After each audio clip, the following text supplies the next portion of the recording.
Chapter 1. Lightning flashed in Teresa Chafee's eyes as she slammed the apartment door shut. The night air was cold. Thick clouds and thunder rolled in from the west. Rain began to fall. Teresa paused for a moment. Maybe she should go back inside, she thought. Get her raincoat, her umbrella. Or maybe she should go back inside and stay inside. It was kind of late to run away from home. But she didn't want to go back into the apartment. She had her reasons. Teresa hurried toward the carport. The rain splashed her light brown hair, plastering the fine strands to her cheeks. But her face had been wet long before the rain touched it. She had been crying, and still was.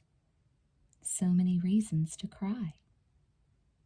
Her parents were away for the weekend. She stood in their empty parking place as she fumbled in her pockets for her car keys. Her mom and dad were in San Diego visiting her older brother, his wife, and their new baby, her niece, Kathy. They had wanted Teresa to go with them, but she had said she was too busy. They never called when they were away. She'd be long gone before they came home. Her car was a red Mazda 626, 4 years old, in excellent shape. She opened the door and tossed an overnight bag in the back seat. She had packed little. Stuff from her bathroom, an extra sweater, a change of underwear, her checkbook. She didn't have much cash, maybe $90. She'd get a job. It would do until then. She climbed into the car and started the engine and pulled out of the carport. She wouldn't be coming back, not for anything. Teresa headed for the exit at the opposite end of the apartment complex. Turning onto the road, she aimed for the freeway 6 miles away. She had no clear idea where she wanted to end up, except that her general direction was north, maybe up the coast. It would be nice to have the ocean as a companion along the way. She lived in Los Angeles and thought she might not stop driving until she got to Canada. No one would find her there. Bill would think she died. She smiled at the thought. The bastard. Let him sweat. Bill was one of the reasons she was running away, but not her only one, nor her biggest. Teresa rolled down the window as she drove. She should have been cold with the rain rushing in, but she felt warm. She was actually sweating, as if she had a fever. The cold rain and air felt good against her skin, and it would keep her awake as she drove. She glanced at the clock on the dashboard. 11:06. The sun would be coming up by the time she passed San Francisco. She knew she'd have to stop to rest eventually. Teresa was within a couple hundred yards of the freeway on-ramp when she spotted the 2 hitchhikers. They were an interesting couple, even at a quick glance. The guy was dressed entirely in white and had a head of dazzling blonde hair. The girl was thin, pale, her long black hair hung straight to her waist. They stood in the pouring rain without umbrellas. Later, Teresa was to decide that was the reason she had picked them up. Ordinarily, she didn't stop for hitchhikers. In fact, she'd never stopped before. Teresa slowed and pulled over to the side of the road about 30 feet beyond them. The guy hurried up to the car, a long green garment bag in his hands. Teresa leaned over and rolled down the passenger side window. He poked his head inside. "Can we have a ride?" he asked. "Sure," she said. "Where are you heading?" "North." "Good." The guy stood back and called to his partner. "Let's go." The girl walked slowly toward the car. She had on white pants and a smart black leather coat, which the rain had to be destroying. Her black boots went almost to her knees. She was cute. The guy was, too. Teresa was surprised such a handsome couple would be so down on their luck that they'd have to hitch in the middle of a rainy night. They looked a couple years older than Teresa, who was 18. "Hurry," the guy called. "I'm coming," the girl answered. The guy stuck his head inside the car window again. "Can I put this bag in the back?" he asked. "Sure," Teresa said, glancing in the rearview mirror. She didn't want to get rear-ended while doing her good deed for the night. Fortunately, traffic was light. The rain had kept everyone indoors. "Do you want to throw it in the trunk?" she asked, as the guy opened the back door. "No," he said. The girl had reached the car, and the guy looked at her. "Do you want to sit in the back with the bag?" he asked. "Do I have a choice?" the girl asked. The guy grinned. "You always have a choice." The girl glanced at Teresa, what she could see of her with the rain blowing through the open passenger window. "I'll sit in back," the girl said flatly. The two got in. The guy rolled up his window as Teresa pulled away from the curb and then drove onto the freeway. The speed limit was 55. She always did 10 miles over and never got a ticket. She glanced over at the guy. He was watching her. "Hi," she said. "I'm Teresa." He offered his hand. "Pleased to meet you. I'm Freedom Jack." She shook his hand. It was as cold and wet as the night. "Is that your real name?" she asked. "It's what my mother calls me, but you can call me Free if you'd like." He gestured over his shoulder. The girl had chosen to sit directly behind Teresa, which made Teresa uneasy. "This is my pal, Poppy Corn." Teresa frowned. "Pardon?" "Poppy Corn," the girl said. "That's your real name?" Teresa asked. "It's what my father calls me," the girl said. "But you can call her Poppy," Free said cheerfully. "You can call her anything you like. Poppy doesn't care. She doesn't care about anything. Ain't that right, Poppy?" "I suppose," Poppy said. She tapped Teresa on the shoulder. "Can I smoke?" "Yeah," Teresa said reluctantly. She hated cigarette smoke. "Do you mind if I keep my window down part way?" "It's your car. You can do what you want," Free said. "The cold doesn't bother me," Poppy said. "But the smoke bugs me," Free said easily. "That's your problem," Poppy said. "But you want to make it Teresa's problem, too," Free said. "I don't care, really," Teresa said. In the back seat, Poppy lit her cigarette and blew the smoke at the back of Teresa's head. She turned and looked out the window. "Where are we heading?" she asked. "North," Free said quickly, "just the way we wanted to go."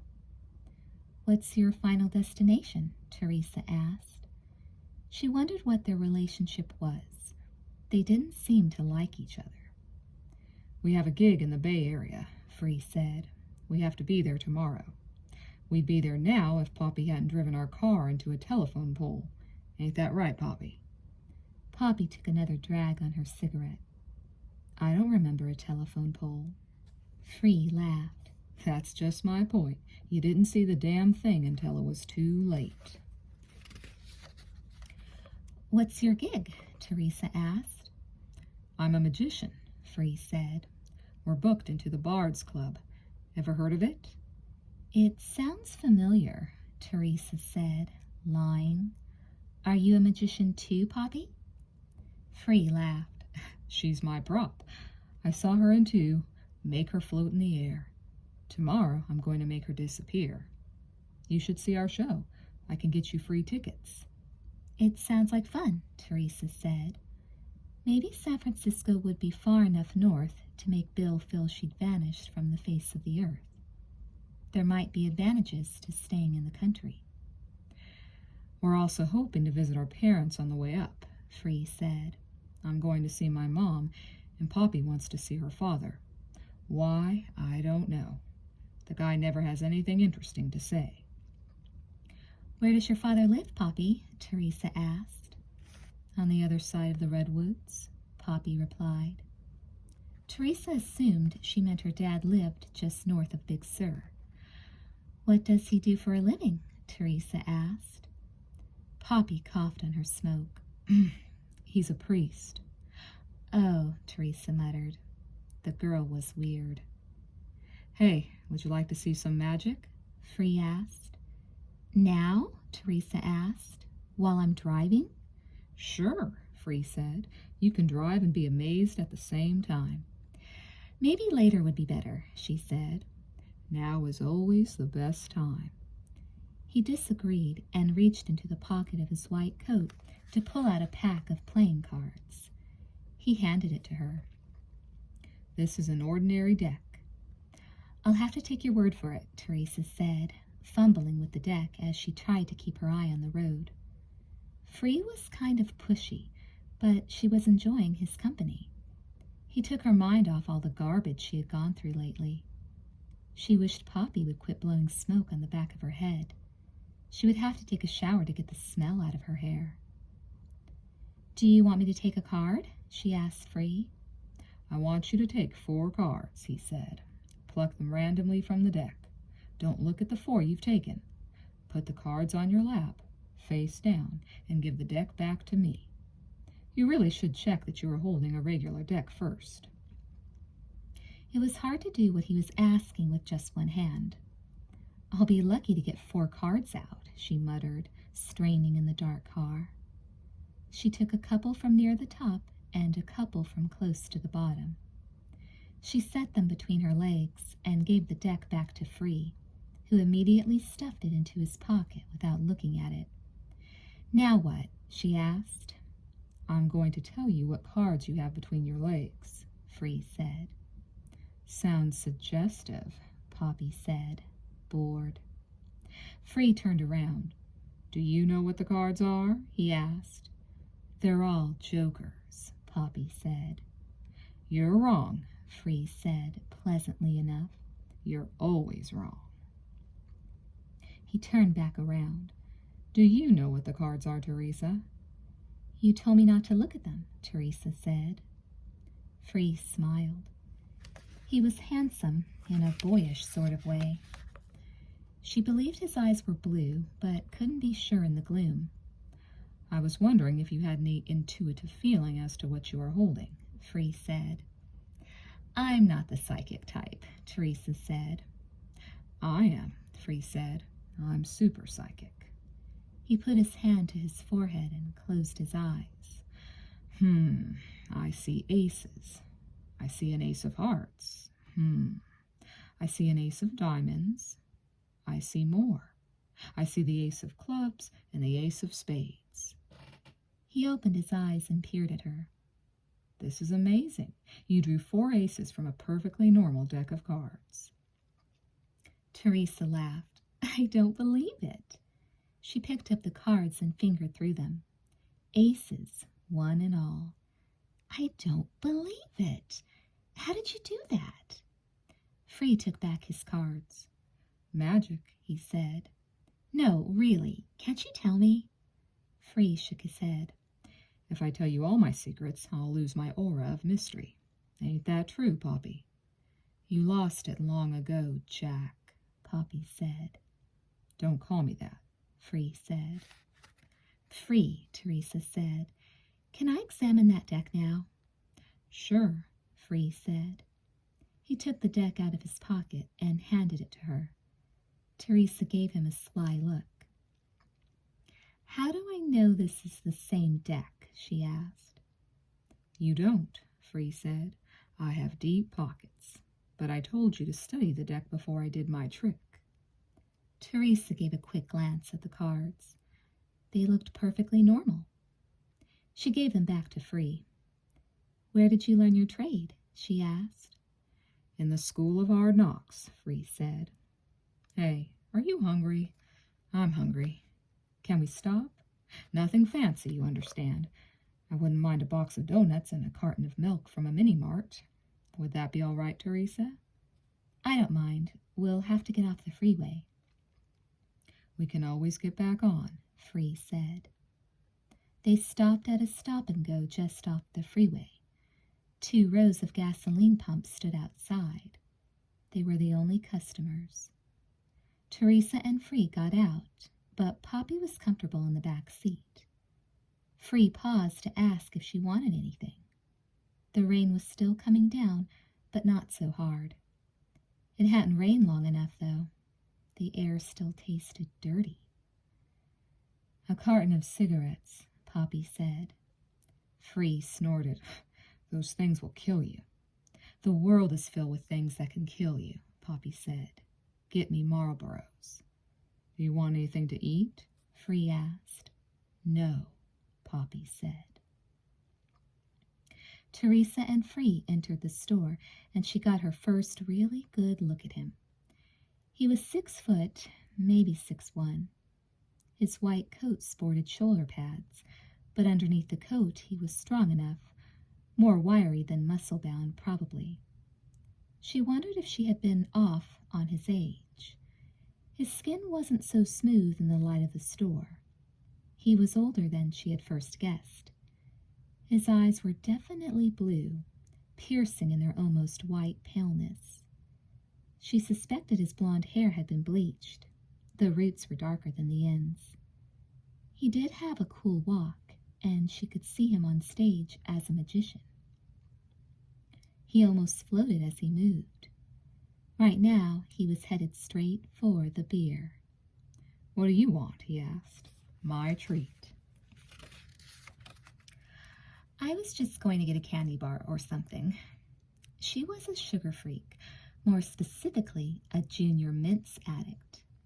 She ate several boxes a day, and her body was none the worse for them, except for an occasional pimple, which, fortunately, she didn't happen to have at the moment. She was 5'6", thin with great legs and clear skin. Her breasts were on the small side, but fit her well. Her brown hair was light enough that she passed as a blonde in the summer.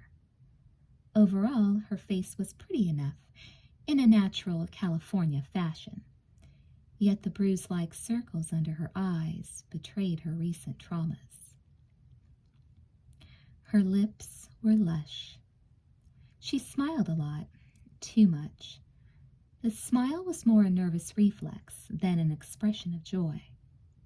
Her blue eyes were clear skies. Her dark eyebrows clouds on the horizon. Her nose was a shade too big for her face, and it kept her from being truly beautiful. She had considered having it fixed, but then decided she didn't need to be beautiful. Of course, that was a lie. She occasionally told them to herself, just small ones, white lies that didn't do anybody any harm. The truth was, she would have given a great deal to have been irresistible. Then Bill would have still wanted her. But who cares? I don't care. I wouldn't take him back if he came begging on his knees. Tiny, white lies. Do you drink beer? Free asked. He opened the cooler door and pulled out a 6-pack of Budweiser. Not when I'm driving, Teresa said. I appreciate you stopping and giving us a ride. Had you been standing out there long? Nah, not too long, Free said. Did Poppy really crash your car into a telephone pole? It might have been a tree. All I know is it was tall and hard, and the car looked like hell after hitting it. Teresa giggled. You're crazy. Do you know that?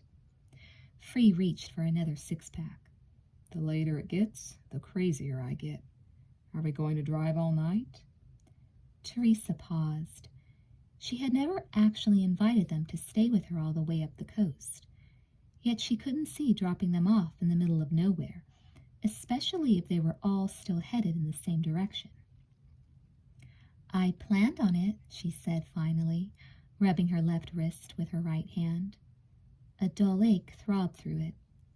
She must have banged it on something just before she left the apartment. Are you all right? Free asked. I'm fine. Good. Free carried a six-pack in each hand. Good. Teresa picked up 2 boxes of Junior Mints and a bottle of Coke and brought them to the counter. Free was having trouble buying his beer. The man behind the counter, a short Hispanic fellow of about 40, wanted ID. Free felt around in his pockets but couldn't find his license. What's the matter? Free asked the guy. You don't think I'm 21? I need to see ID, the guy said. Give me a carton of Marlboros, Free said, as he pulled a wad of mangled bills from his pocket. The cashier reached behind him for the cigarettes and set the carton down beside the beer and Free's other goodies. A box of chocolate donuts, a half-gallon of milk, and a bag of potato chips. How much is it? Free asked. I could tell you how much it is without the beer, the guy said. Free was annoyed. I lost my license. Does that make me a criminal? Look at me. Do I look like a kid? Ring up the beer man now. We've got a long way to go tonight. I need to see ID, the man repeated. You can't see what I don't have, Free said, defiant. Free, Teresa said timidly. This isn't worth the hassle. Free looked at her and smiled. All the tension seemed to go out of him in an instant, which made her relax as well. You're right, babe, he said. We shouldn't drink and drive. He turned back to the guy. Ring it up any way you want, man. They left the store a minute later, without the beer. In the car, they handed Poppy her cigarettes. She accepted them with a soft thank you. Free leaned over and checked the gas gauge as Teresa turned the key to start the car. We should get gas, Free said. I have 3/4 of a tank, Teresa said. We might as well top it off while we're here, Free said, getting back out. Pull up to the pumps. Stay in the car. I'll take care of everything. Teresa did as she was told. Free disappeared inside. Behind Teresa, Poppy lit another cigarette. Teresa adjusted her rearview mirror so she could get a better look at the girl. Poppy didn't have a problem with her nose being too big. She was beautiful, with big gray eyes and creamy white skin. She was extremely pale, it was true, but her coloring made her look ethereal.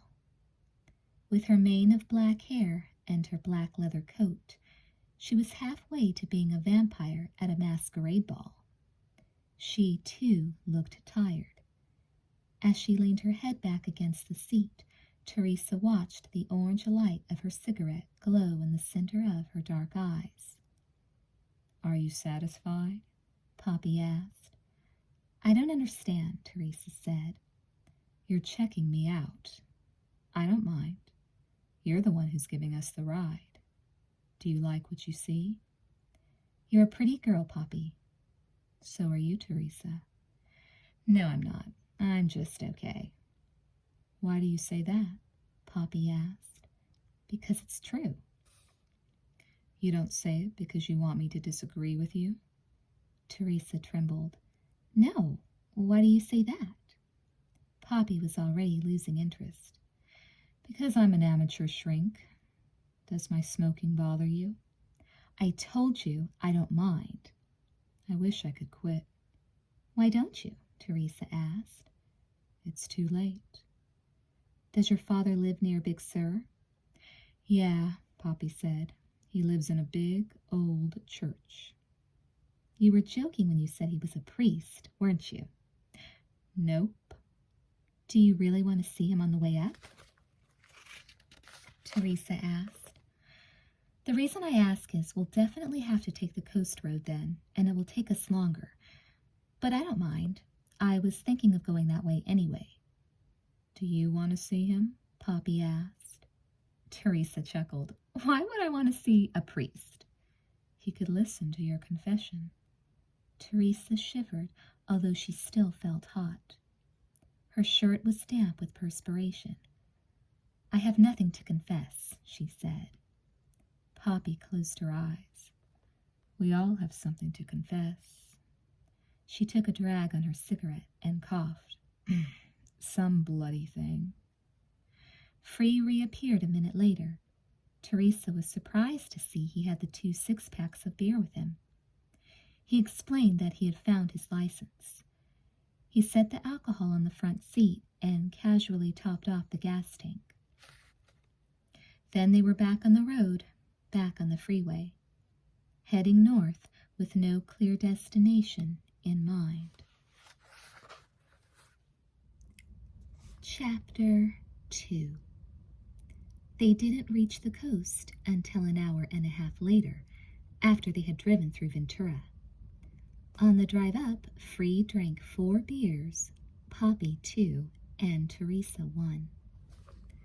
Closing on Santa Barbara, the Black Pacific on their left, they finished the last of the donuts and milk. Finally, the air tasted fresh and salty.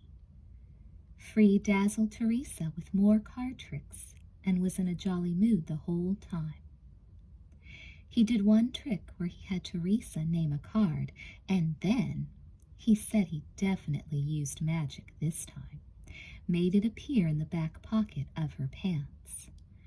Try as Teresa might, she couldn't figure out how he had done it. I could have made it show up in your underwear, Free said, as he took the card back and slipped it into one of his deep pockets. I'm beginning to believe it, Teresa said, blushing. She was easily embarrassed when it came to talking about sexual matters, particularly with a cute guy. She had begun to like Free. His outrageous charm, the pleasure he took in everything she said, his exaggerated displeasure with everything Poppy did. Of course, Poppy didn't say or do much of anything except smoke and stare out the window at the rain-washed night. Teresa almost wished that Free had been hitchhiking alone. She didn't actively dislike Poppy, not really. The girl just had problems that Teresa couldn't deal with. Free fidgeted in his seat. He simply couldn't sit still. So, what are we going to do next? He asked. Do you want to listen to the radio? Teresa asked. She loved to crank the music up while she drove and drown out her thoughts. But so far they hadn't turned on the radio once. Free brushed aside her suggestion. I'm not into canned entertainment, he said. I need something live, something that's got guts. Hey, I know what. Let's tell stories. Teresa frowned. What kind of stories? Ghost stories, Free said. Horror stories, real life stories, anything, I don't care. Poppy and I do this all the time while we're on the road. It helps pass the time, doesn't it, Poppy? The time always passes without our help, Poppy said. Free turned around. You're in a lousy mood tonight. You should be the one to start. Come on, Poppycorn, tell us the story of your life. Tell us how you became a big star. I would rather hear a story I haven't heard before, Poppy said. Free raised an eyebrow. Such as? I would like to hear Teresa Chafee's story, Poppy said. Teresa giggled uneasily. I don't know any stories. No, Free said. Poppy wants to hear the story of your life. I'm 18 years old, Teresa said. It would take all night to tell you everything that's happened to me. We have all night, Poppy said. Don't pressure the girl, Free snapped. He spoke to Teresa gently. Why don't you tell us what's going on in your life? How do you know anything's going on? Teresa asked. Free shrugged. You haven't told us where you're going and why you're going there in the middle of the night. Poppy and I've got the impression you're running away from home. I mean, if you are, that's cool. I mean, who wants to live at home when you can be out on the road? But hey, we're like everybody else. We're curious. We're nosy. We want to hear the dirt. Did you kill somebody or something? Teresa laughed. She laughed so hard she almost steered the car off the road. Only Freedom Jack could have asked such a serious question and made it sound so trivial. No, Teresa said, when she had calmed down enough to speak. I didn't kill anybody. I wish I had, though. Who? Free asked. This guy, Teresa said. This jerk I know. Who? Poppy asked from the back seat. Teresa hesitated and felt a lump rise in her throat. She continued to feel hot. Maybe she was getting sick. Maybe she just needed to unburden herself. These two, they were strangers, and they would talk on the way up the coast, maybe even become casual friends. But then they'd go their separate ways and never see one another again. Who better to confide in? She decided right then to tell them about Bill, the awful thing he had done to her. His name was Bill Clark, Teresa said. He was my boyfriend. Why do you wish you'd killed him? Free asked. I have my reasons, Teresa said. They met at the mall during Christmas vacation. The place was packed because it was only 2 days before the big holiday. Teresa was there with her mother trying to finish up some last-minute shopping. Actually, even though they were at the mall together and had come in the same car, they weren't shopping as a happy mother-daughter twosome.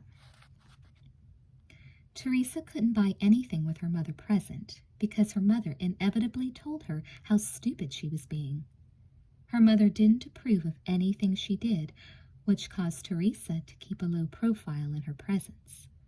Her mother didn't even like how she studied, lying on her bed and listening to music. And here she was, a straight-A student and everything. For the moment, thankfully, Teresa was alone to make her own decisions.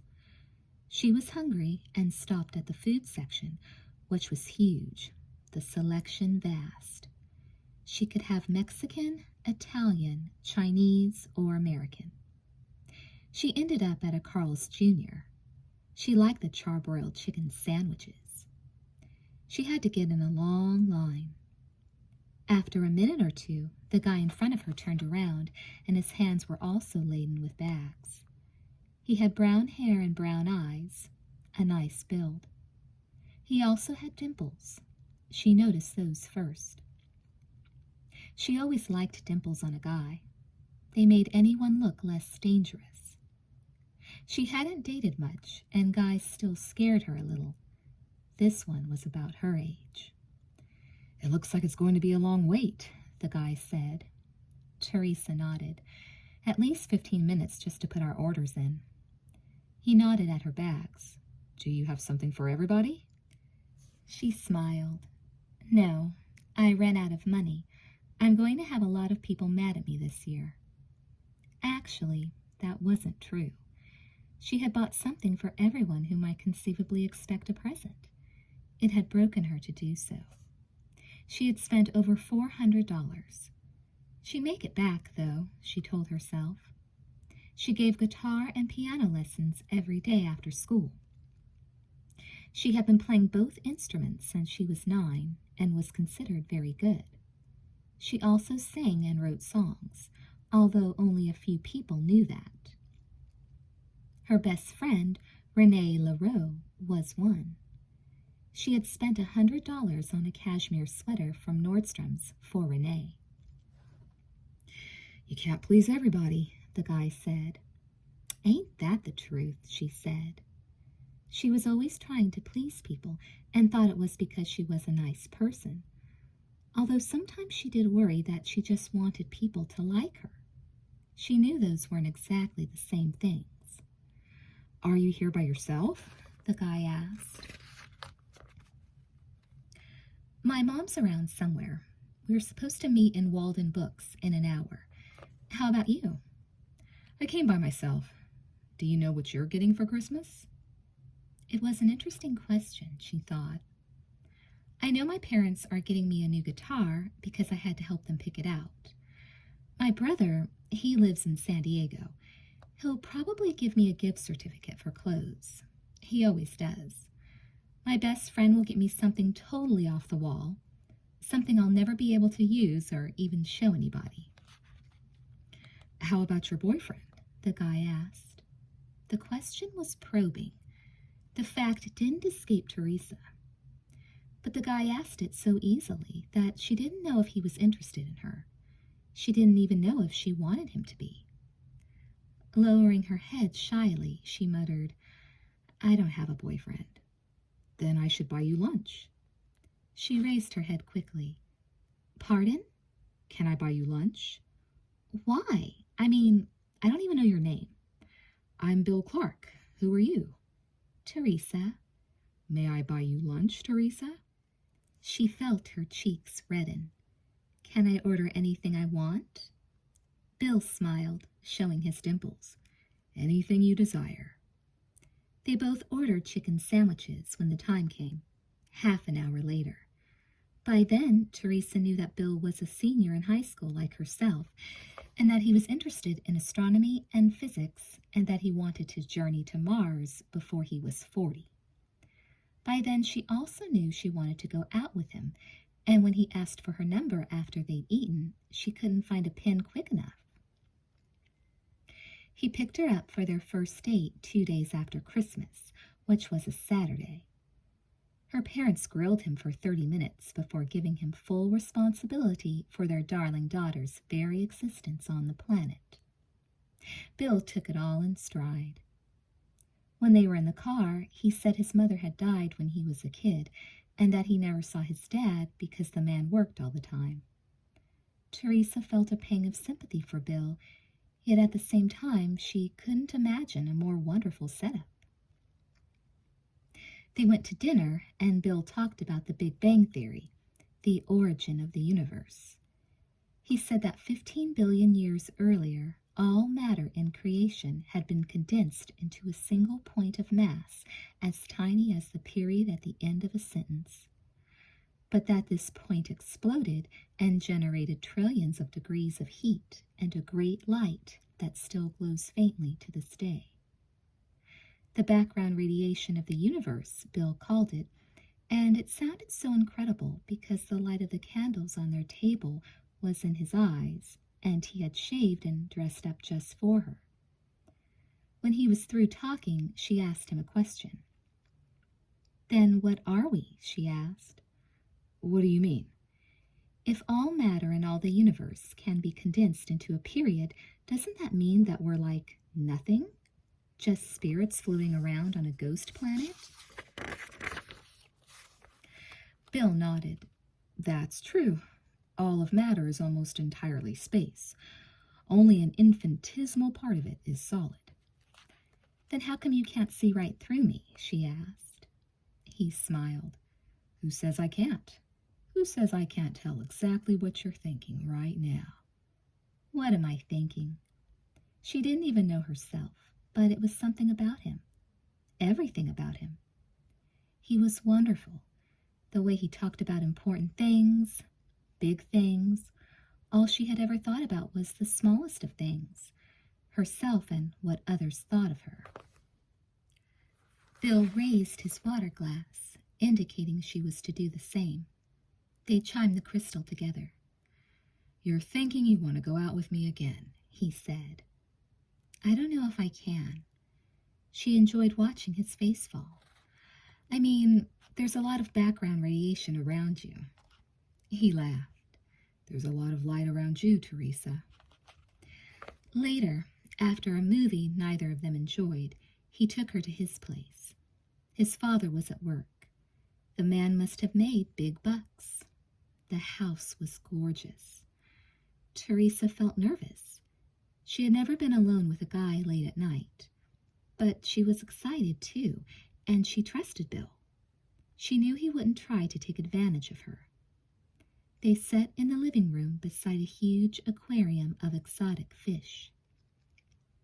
Bill remembered her comment at the mall about getting a new guitar. She hadn't talked about her music over dinner. She'd been too busy forming galaxies and creating planets for alien beings to inhabit. His words had carried her to places she had never been before. So have you been using your new guitar? He asked. Of course. I play all the time. I've played every day since I was 9. Bill was impressed. You're a real musician? She giggled. I'm not real, remember? Neither are you. Just a bunch of empty space playing with empty space. I have some empty space in the next room that looks like an old guitar my dad never learned to play. Would you play it for me? She was shocked. Oh, I couldn't do that. I'm not a performer. Then who do you play for? He asked. She shrugged. I just play. I only play for other people when I give lessons. Bill stood. Then you can pretend that you're giving me a lesson. I want to hear you. Why? Because I know you're going to be wonderful. He returned a minute later with a guitar that had seen better days. He sat on a chair across from her. The steel strings were rusty, and it took her several minutes to tune the instrument. Bill sat patiently while her heart pounded against her chest. She knew she was good, but she didn't know his tastes. He had said some nice things to her at dinner, but she had no real idea if he liked her the way she liked him. What would you like to hear? She asked finally. I can just name any song, and you'll know it. I don't know every song, but I know a few. Play one of your favorites, he said. I want to play one of your favorites. Teresa, what? Play something that you've composed, and don't tell me you haven't written any music. You have, I can tell. She was amazed. How can you tell? Because you're a creator. If you were there at the start of the Big Bang, I'm sure you would have done a great job of organizing the universe. Maybe better than whoever did do it. His remark was ridiculous, of course, but maybe that was why it touched her so. She knew then what she was going to play him. It was a song she had written that morning while she sat daydreaming about him. She just intended to play him the music, but hardly had she begun to strum the chords than her mouth opened and the words poured out. There was a song in my room I wanted you to hear. It had colors and rhythms and a story most dear, but I kept it to myself out of sorrow and fear that you would hear it too soon and never again come near. But you heard it anyway, and it made you laugh. You saw me too soon, and your eyes cut me in half. But I laughed too, and I don't want it to end, this time together with the boy who gave me this painful yin. You think I am an interesting stranger. I have secrets you don't know that could be a danger. I have lies that would hurt me to share, but truths that could comfort me if you care. So why don't I stop now? Why don't I take my bow? I can't say with words in a song things that can't be found in time no matter how long. We sit together and talk of everything that might go wrong. But let's not talk, let's not say. We can't see where we are, we don't know the way. Let's just say we have today, and if that is enough to keep fate from asking us to pay, then I will stay beside you until the month of May. I will stay beside you any kind of way.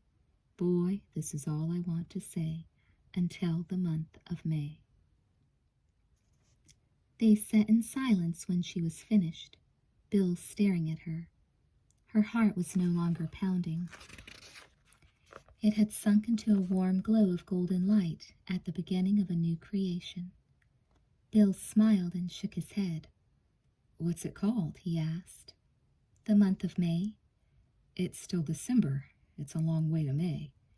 Yeah, she said. I know. He got up and walked over to sit beside her. He leaned over and kissed her on the lips. It was enough for another 100 songs, 1,000 lonely nights. It was the first time she had ever been kissed by a boy, and she was glad it was this boy. He let go of her and shook his head once more. That was beautiful, he said. Thank you. When did you write it? She hesitated only a moment. This morning. He understood. You're beautiful, Teresa. You really think so? He nodded, moving to kiss her again. I think May's just around the corner. I'm not going anywhere if you're not. He held on to her half the night. Where was there to go? Nowhere. Every other road led nowhere.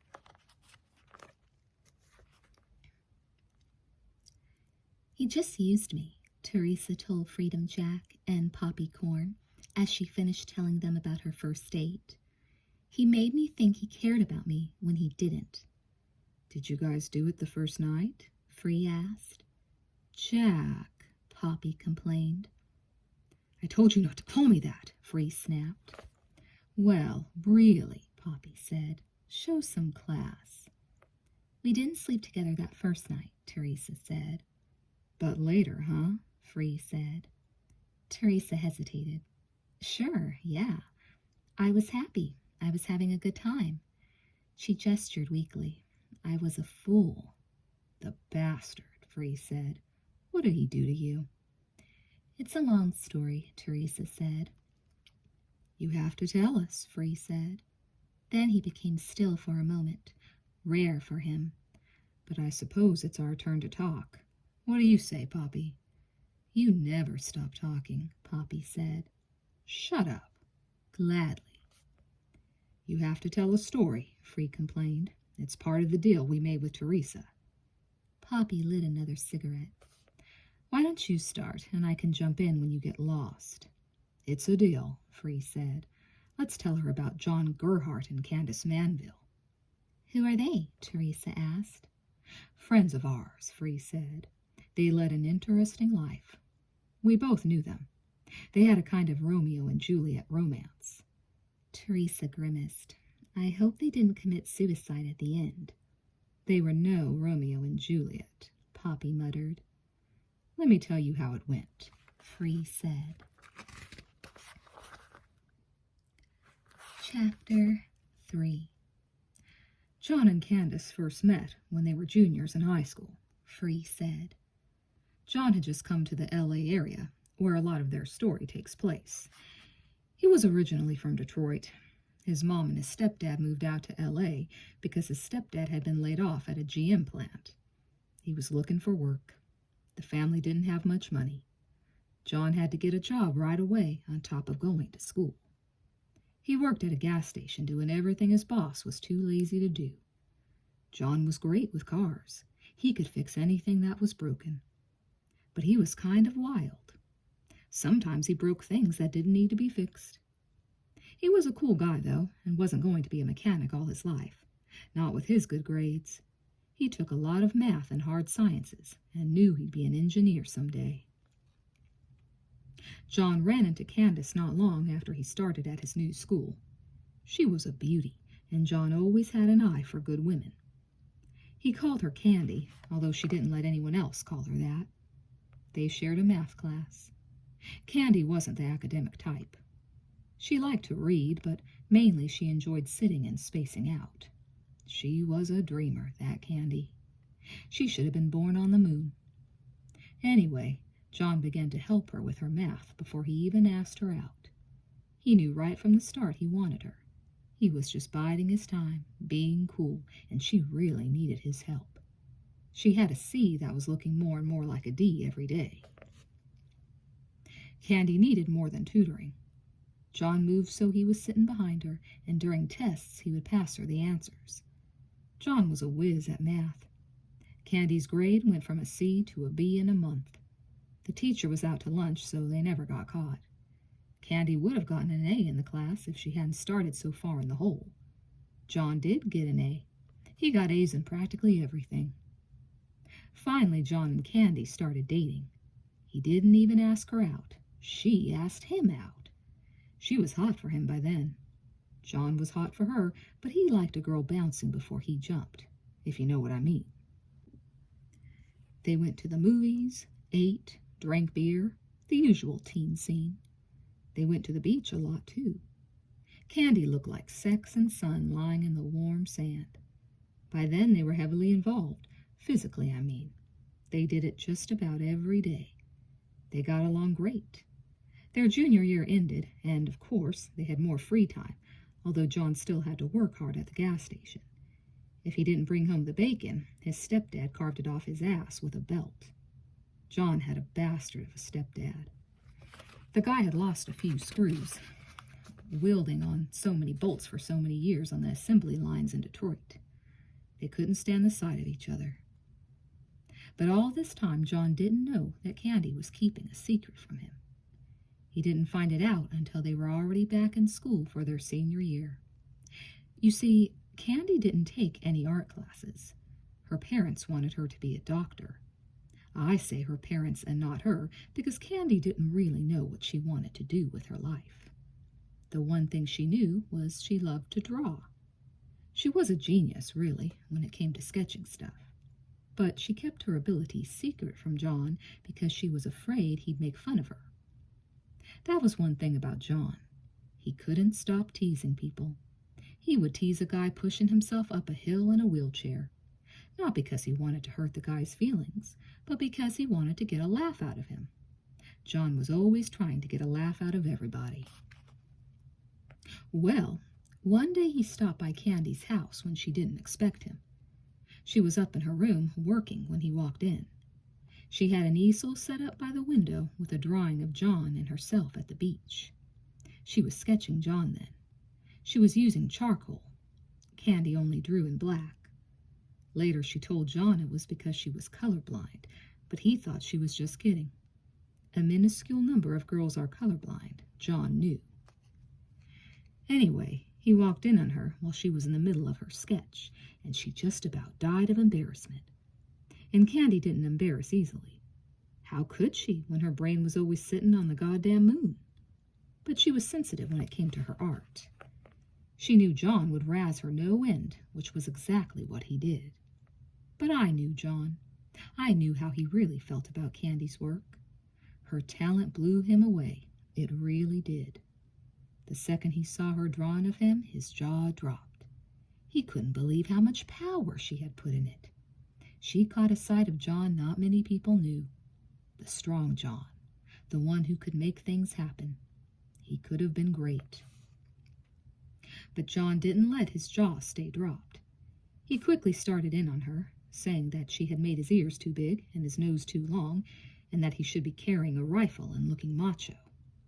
Candy couldn't listen.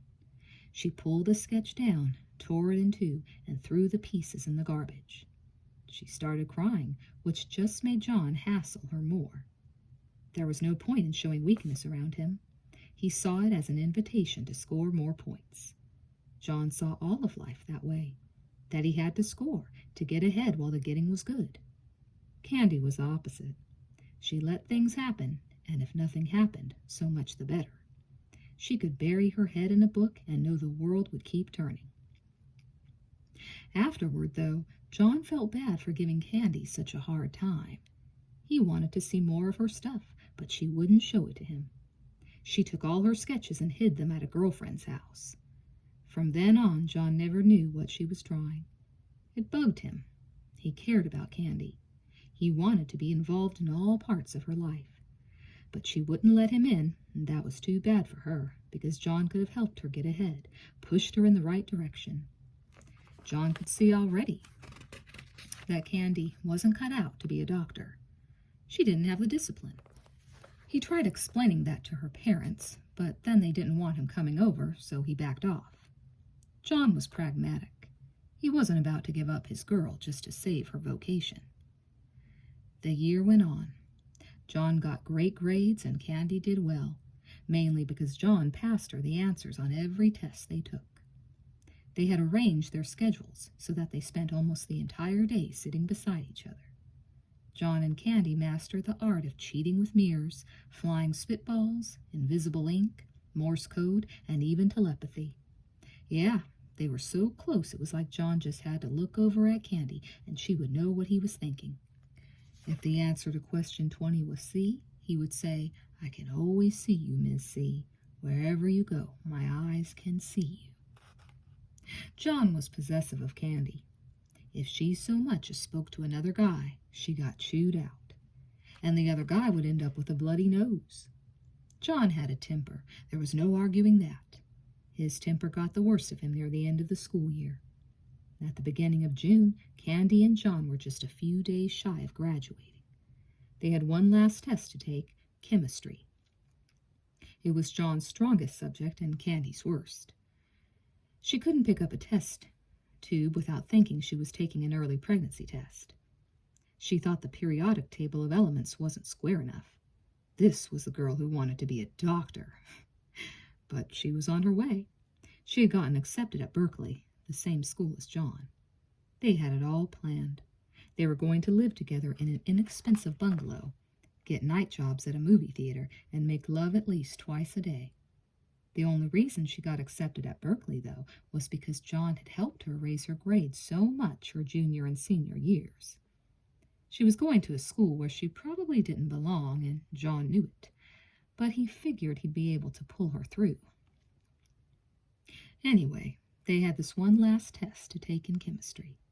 John was prepared. Between lube jobs at the gas station, he had studied his brains out. Candy had spent the same amount of time drawing pictures of God knew what. She walked into the test barely knowing that the formula for water was H2O. They planned how John would get her the answers before the test began, but they didn't plan enough. By this time they were both cocky and thought that all teachers were fools. They never thought they'd get caught. Their teacher's name was Mr. Sims. He had the habit, during tests, of leaving the classroom to do odd jobs in the storage area. He had done this all year, and John used that time to slip Candy answers. The storage area was directly connected with the classroom. Sims could always pop in at any moment, but John could hear him coming. Near the end of the test, Mr. Sims disappeared into the storage area. Candy was really sweating by then and looking over at John with pleading eyes. She hadn't got past the third problem. There were 20 on the test. John pulled out a piece of scrap paper and jotted down his answers.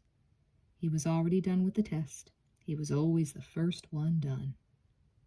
John decided to drop the answers on Candy's desk as he went to the front of the classroom to hand in his test. Mr. Sims was nowhere around. He made sure of that. Of course, there were a lot of other people watching. It was a class of 40 students. But John didn't think about them much. He couldn't imagine that one of his classmates would turn him in.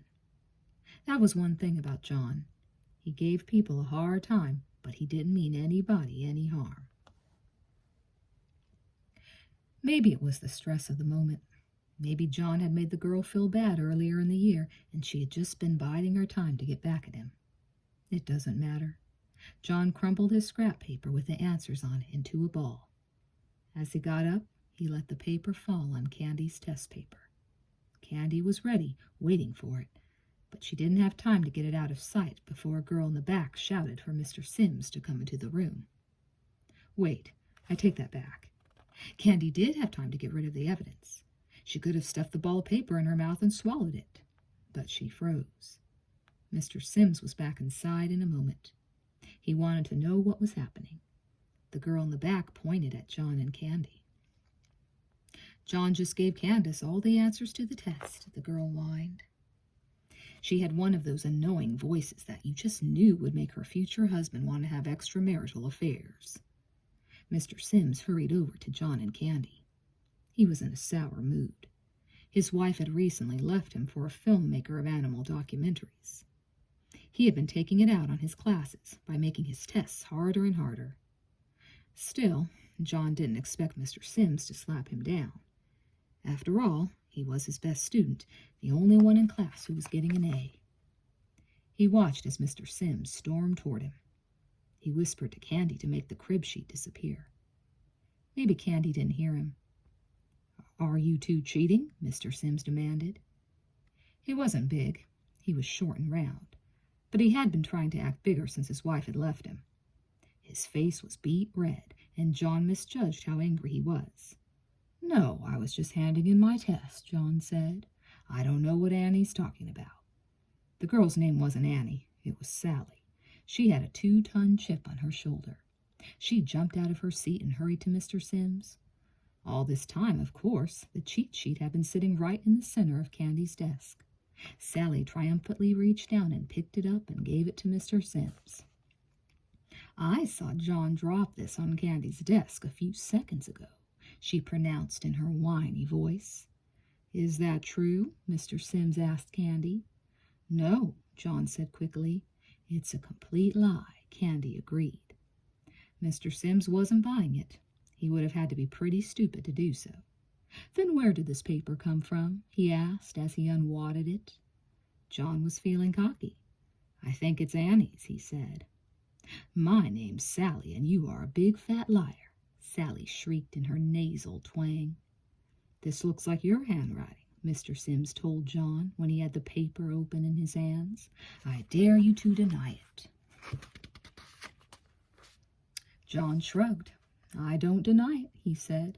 "I just don't think it's that big a deal. Candy didn't have a chance to study on account of her mother being so sick and all. Ain't that right, Candy?" "My mom has been feeling lousy since she grew her tumor," Candy told Mr. Sims. "She's up practically every night throwing up blood." "I saw your mom last month at the grocery store," Mr. Sims said, turning redder by the minute. "She looked fine to me." "You should have asked her out," John said. "Her old man's such a pain in the ass, you wouldn't believe it. I think you and Candy's mom would make a nice couple." Mr. Sims practically blew a blood vessel right then. Like I said, he was sensitive about his wife leaving him, and he was smart enough to know John was making a reference to that. He shook the cheat sheet in Candy's face. "Did you ask John to give you these answers?" he demanded. Candy didn't answer right away and only stared at John. Finally, John was beginning to see that things were not going to end happily, but he still had no idea how bad it could get. He figured there was no point in both of them getting in trouble. He said to Mr. Sims, "I gave her the answers. She didn't ask for them. She didn't even know what I was doing when I dropped the paper on her desk." Mr. Sims nodded slowly, staring John hard in the eye. He stuck out his hand. "Give me your test," he said. John did as he was told. Then Mr. Sims took the exam and methodically began to tear it into tiny pieces. That freaked John out. He had studied hard for that test. It was a big one. It counted for 1/4 of his grade.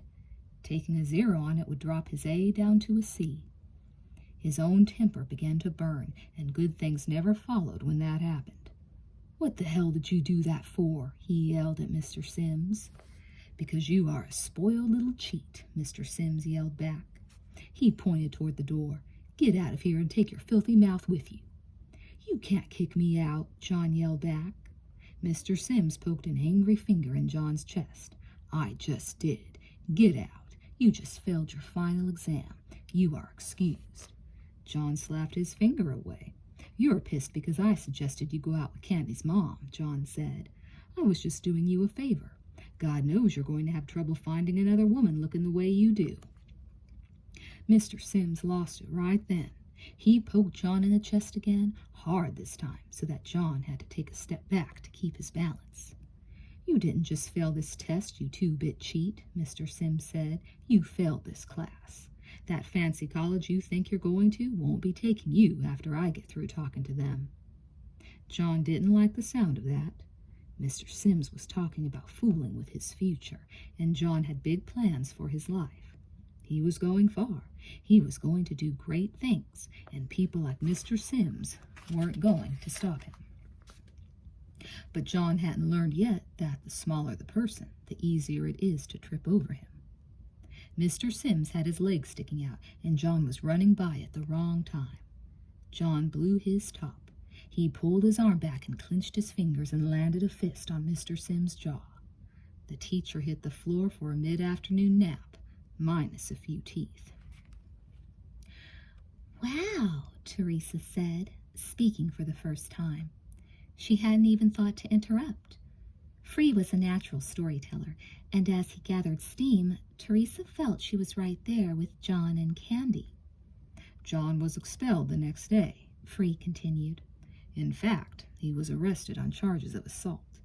His case went to trial and he got a strict judge. He couldn't afford a lawyer, and the one the state appointed him was an alcoholic. He trembled every time John spoke to him. He was worse than useless. Mr. Sims and Sally testified against John. Mr. Sims walked into the courtroom with his whole face bandaged. It was all a show. John was found guilty before he was sworn in. He ended up spending the summer in juvenile hall. Not a nice place. He lost more teeth than Mr. Sims had before he saw the sun again as a free man. But John was tough. He survived. He survived by getting even tougher. He didn't have anything left in his life to soften him. He didn't get to see Candy once while he was inside. Her parents wouldn't let her go anywhere near him. Their daughter was going to be a doctor. John Gerhardt was already on the road down to nowhere. That's how they saw it. That was how John's own parents saw it. His mother only visited him twice, and that was because she felt guilty. While John was doing time, Mr. Sims and the school principal wrote a letter to UC Berkeley telling of the incident. They left out how Mr. Sims had poked John in the chest twice before John struck him. They called him a violent young man and stated that his academic achievements were a result of years of cheating. Berkeley wrote John a stern note of rejection. When John finally got out of juvenile hall, he felt he couldn't get into a decent school anywhere. "What happened to Candy?" Teresa asked. "Nothing," Free said, smiling. Obviously, Free must have known John well to give such a detailed account of his days in high school, but Teresa doubted Free had liked John. Free had told John's story with enthusiasm, yet, oddly, without much personal emotion. "Did Candy get to go to Berkeley?" Teresa asked. "Sure," Free said. In the eyes of the powers that be, she had done nothing wrong. By the time John got out, she was at school, living the happy life of the college co-ed. "But didn't John try to find her?" Teresa asked.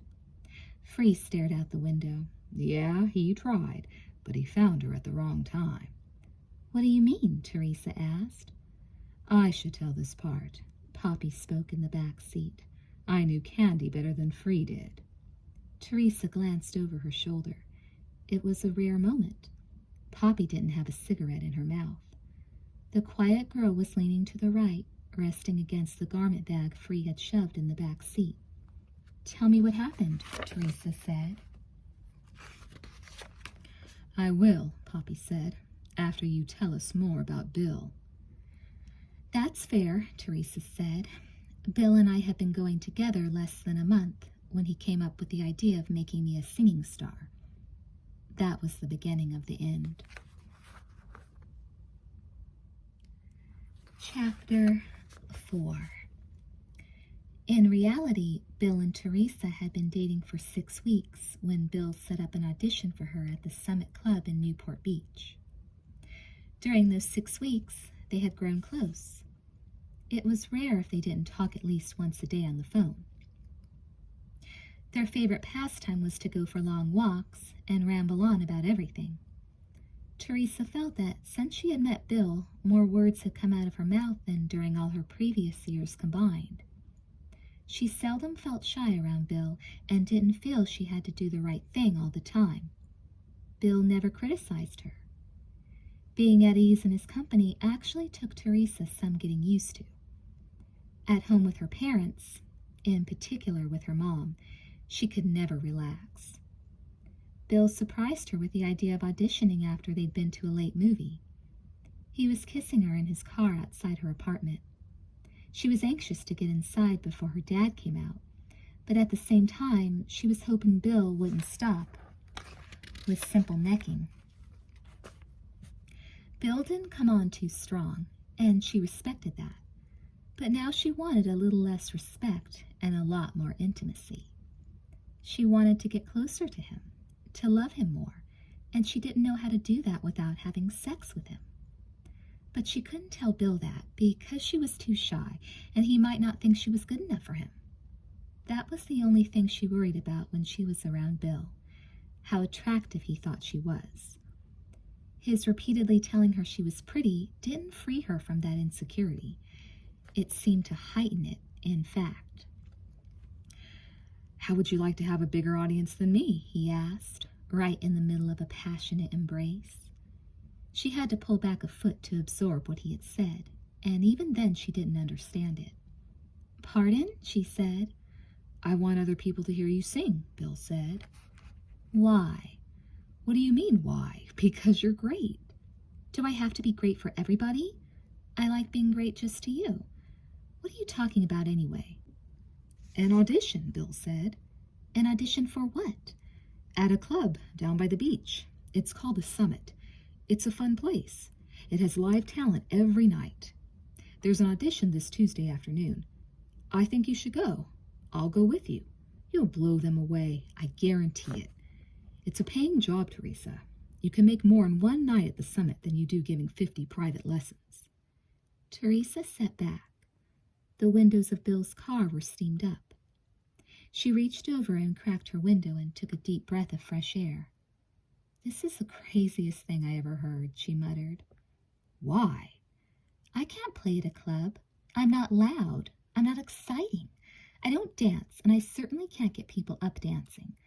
I play the guitar and piano and sing soft ballads. If I played at a club at night, people would go to sleep."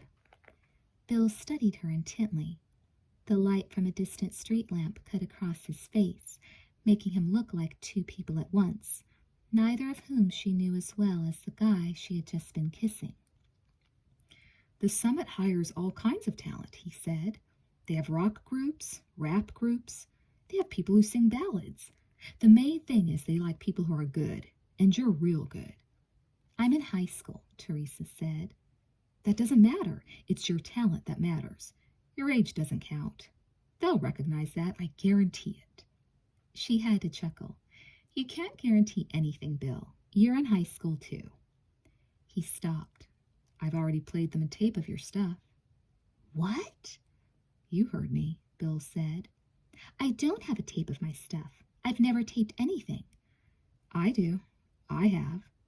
"What? No. You taped me without my knowledge? How could you?" Her voice was choked with hurt. "How could you do that to me?" "I didn't do anything to you. I did something for you. Teresa, you're a wonderful girl, but you lack self-confidence. The only way you're going to get it is by getting out into the big bad world and winning. You can win at this club. I played 3 of your songs for the owner, and he just said, 'I want that girl.'" "Did you tell him how old I am?" "I told him you were 23. "Bill!" "It doesn't matter. He wants you." She was close to crying, and she didn't want to do that. Not in front of Bill. Crying girls were never attractive. She realized Bill had done what he had out of enthusiasm for her songs. Yet she felt violated. Her music was her secret. She had shared it with Bill, trusting him, and he had gone and told the whole world about it. "It does matter," she said. "I told you the first night I'm not a performer. Entertaining people is a lot more than just being able to write music and songs. You have to have style and charisma. I'm not 23. I'm barely 18, and I'm as charismatic as a doorknob." "Not when you close your eyes and sing," Bill said. "I don't close my eyes when I sing." Bill laughed. "You always close your eyes when you sing. How do you think I was able to tape you without your knowing it?" "You shouldn't have done that, you know. I could sue you." She pushed at him. "Stop laughing at me. "You're so beautiful when you're angry." She had to smile.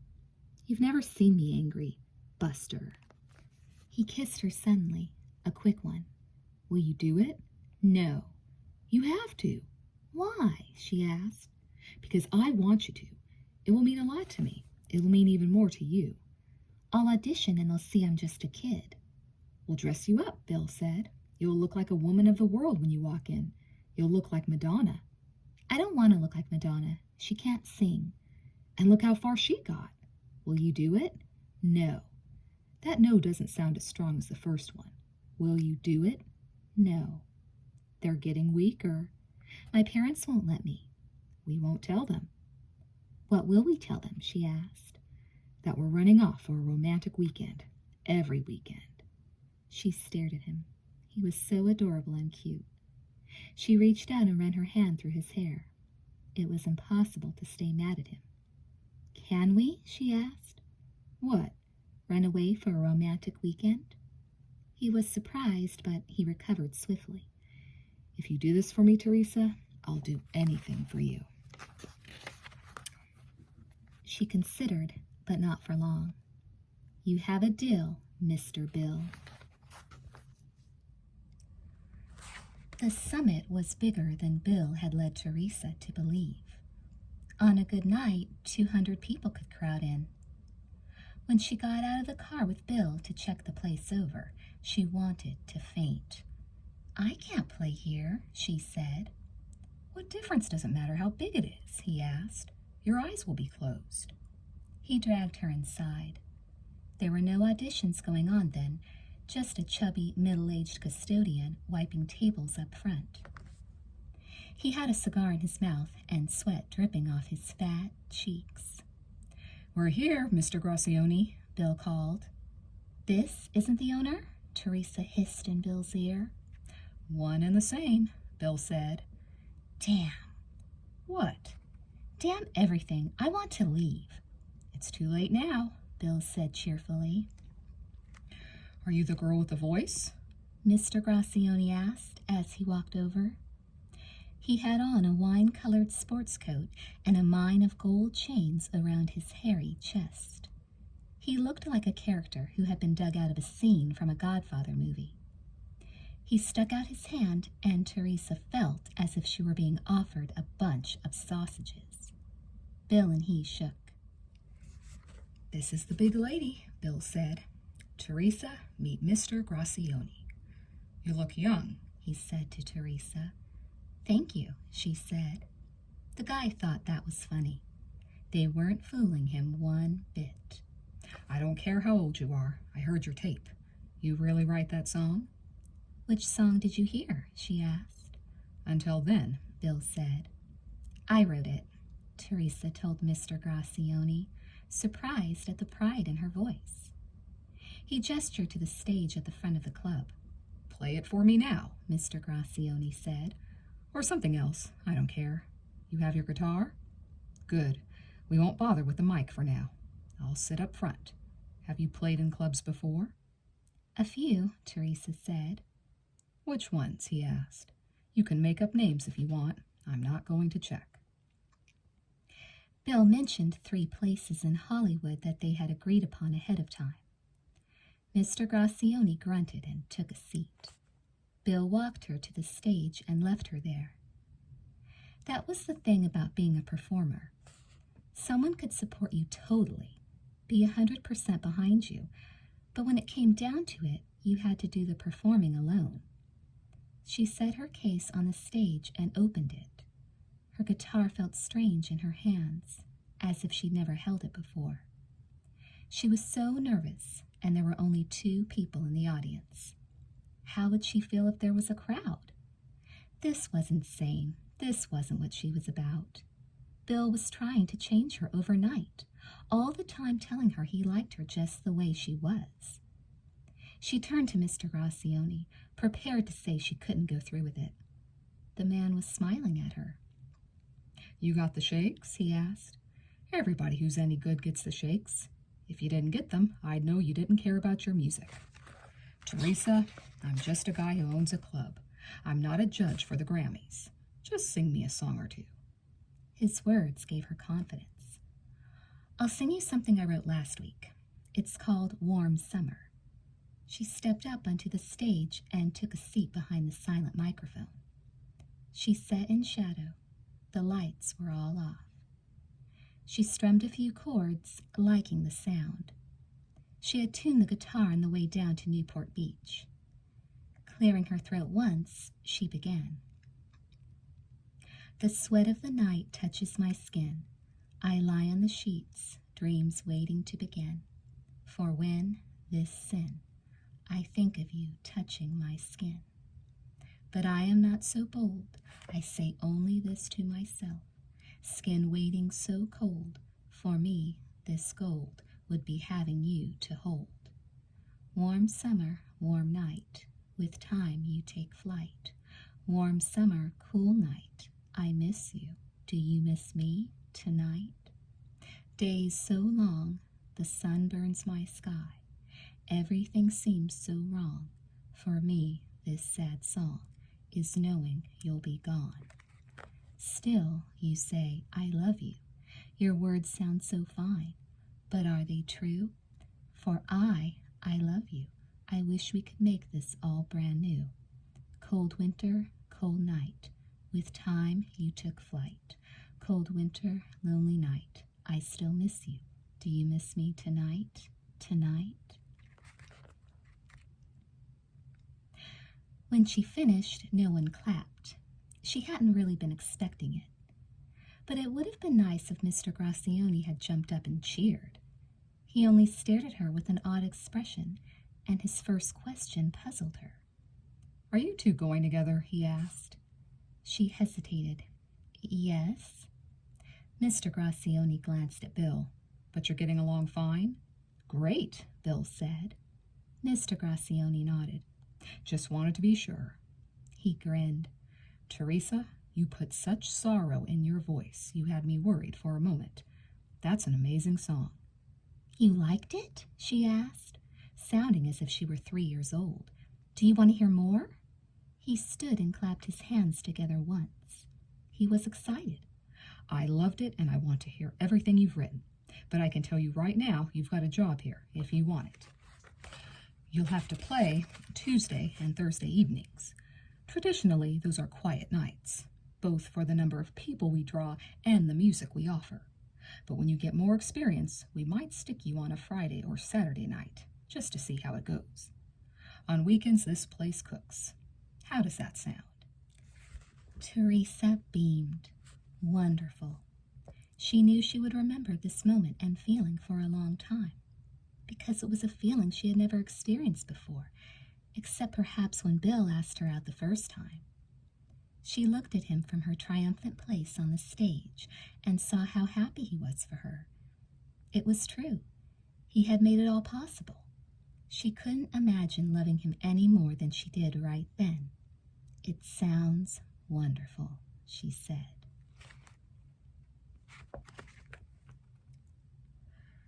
Her opening night didn't come for another 2 weeks. The delay was at her request. She wanted to get her act really together and polished. She was surprised to learn that Mr. Grazioni didn't mind if she played the same songs twice in the same night, because she was to come on twice. Her set was to last about 45 minutes. She was to go on at 8 o'clock and then again at 10. Mr. Grazioni hadn't gone totally out on a limb with her. He still had 2 other acts playing the same nights she did. Teresa was delighted to learn that Mr. Grazioni was an intelligent and sensitive man, one who was always in an upbeat mood. There was nothing he loved more than owning a place where people could have a good time. He told her, in fact, that it was okay if she bombed her first night out. He wasn't going to drop her because of it. Strangely enough, or maybe it wasn't so strange, while she got ready for her debut, she saw less of Bill. Practicing with him in the room didn't work. They'd end up spending most of the time talking. Also, he frankly didn't know much about music. He'd want her to change a chord on a particular song, or drop a line here or there, or add one that he'd written. His list of changes went on and on. She didn't mind his making suggestions. It was just that they weren't any good. It was hard to tell him that without hurting his feelings, but she managed somehow. Telling her parents about her job proved the disaster she had anticipated. She broke the news to her father first and hoped he'd help her convince her mother that it was a good thing rather than the end of the world. Her father's reaction was curious. He hardly reacted at all, which somehow hurt more than anything. But her mother was not so impartial. The lines started immediately. Was she out of her mind? Did she think she could just drive to the other side of the city twice a week? In the middle of the night, for God's sakes, because she wanted to? In the car they had given her? Who did she think she was anyway? Madonna? What songs was she going to sing? When had she ever written songs? How come they hadn't known about them? Why was she keeping secrets from them? What other things hadn't she told them? Who had put her to this anyway? Bill? Of course, it was that Bill. She shouldn't be seeing so much of that guy anyway. He just wanted her for one thing. All guys did. Jesus. Yet her mother calmed down when she heard how much money Teresa could make at the summit. A percentage of the take, you say? How much is that? Sounds like they're taking advantage of you, dear. Well, we'll think about it. So they let her do it. But she had to buy all her own clothes from now on, they said, and pay for her own gasoline, what she already did. Then there was Renee Leroux, Teresa's best friend. Teresa hadn't seen Renee nearly so much since she'd started going with Bill, and now that she was barely seeing Bill, she never saw Renee. They were curious best friends, as far as best friends went. They had known each other for ages, and before the advent of boyfriends and stardom, Teresa had made it a point to talk to Renee at least every other day. Renee went to another school, even though she lived only 2 miles away. Teresa, in fact, could walk to Renee's house. The depth of their communication, even when they were talking regularly, left something to be desired. What it all boiled down to was that they didn't have much in common, except that they were both shy. Renee knew nothing about music. Teresa knew nothing about horses, Renee's passion. Renee did poorly in school and never studied, while Teresa, of course, excelled in all subjects and spent a good portion of her waking hours studying. It was as if they were best friends because no one else wanted to be friends with them.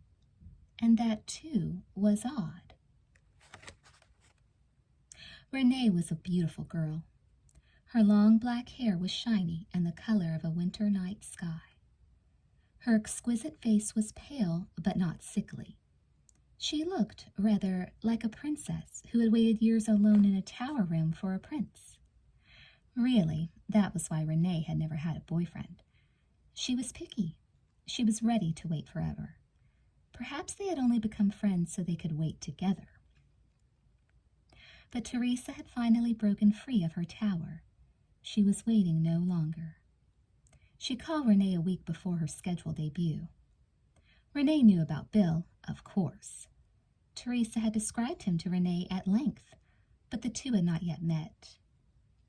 Renee greeted Teresa's news of her romance and her job at the summit with quiet enthusiasm. Teresa never stopped to consider that Renee might be jealous. Certainly, Renee never gave any sign that she was. Renee wanted to come to her opening night, and that was fine with Teresa. The more Teresa practiced and the more she talked to Mr. Gracioni, the greater her confidence grew. She began to see, not out of arrogance, but with a recognition of what was genuinely there, that she had talent, that she could write songs that spoke to people, and that she had a voice that touched people deeply. Even her own mother, wonders never cease, burst into her room one evening when she was practicing. Teresa had been singing softly, but apparently her mom had been standing outside the door, eavesdropping. Her mom paid her the highest compliment she was capable of by saying, "I can't believe that was you I was listening to." Her mother and father said they'd come to see her when she was comfortable with her show. Teresa began to notice, as the days went by, a note of pride in their voices when they talked with her about her job. They weren't totally out of touch, she realized. Finally, the big night arrived.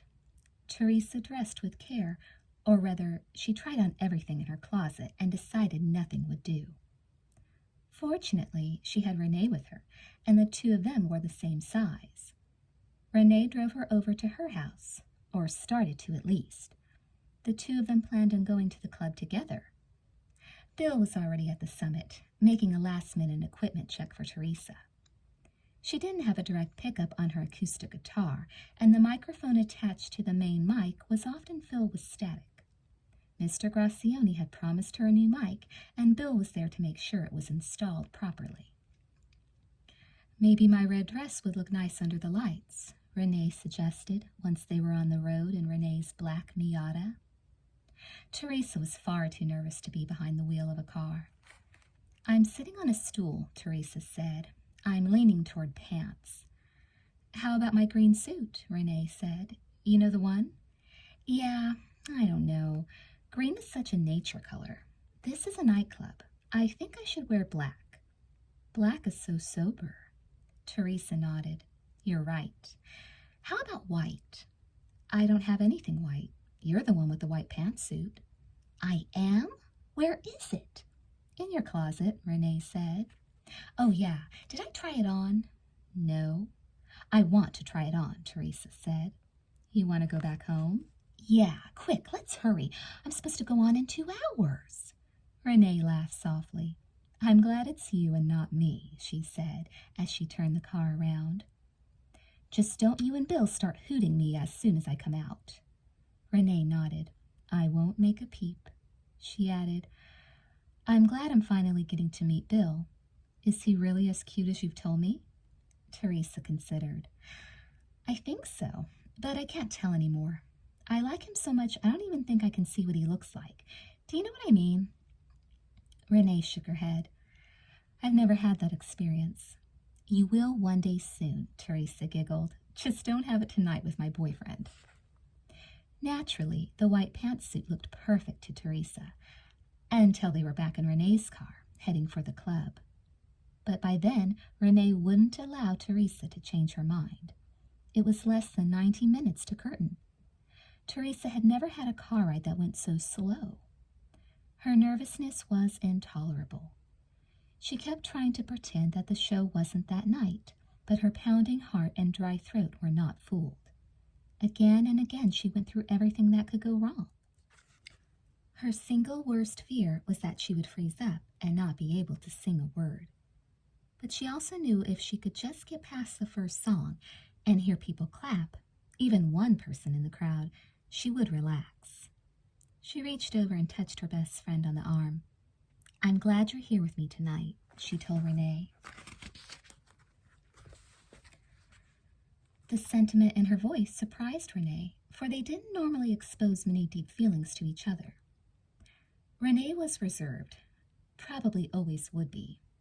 She lived with a father who was a public prosecutor in the district attorney's office downtown, and a stepmom who had never wanted to have children of her own. I'm glad you're glad, Renee said. Are you sweating? Teresa clenched and unclenched her hands. Blood. I don't know why I let myself be talked into this. I hate feeling this way. It's like waiting to be led to the gallows, and all the people are watching, waiting to see you fail. She briefly closed her eyes. If I screw up, I know I'll want to die. I envy you, Renee said. Teresa opened her eyes. You just think you do. I'd give a lot to be able to change places with you right now. Renee glanced over at Teresa. She had such dark eyes, they almost cast their own shadow. Yet, like her black hair, they were beautiful. I feel the same way, she said. Really? Renee nodded. Really. Why? Because you look so alive right now. I just told you, I feel like I'm about to die. Renee was silent for a moment. A lot of sick people say that when they first heard they were going to die. They really begin to live. She shrugged.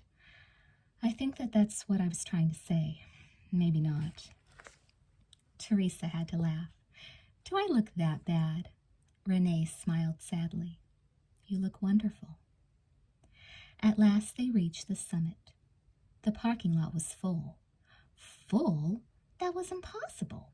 It was Tuesday, for God's sakes.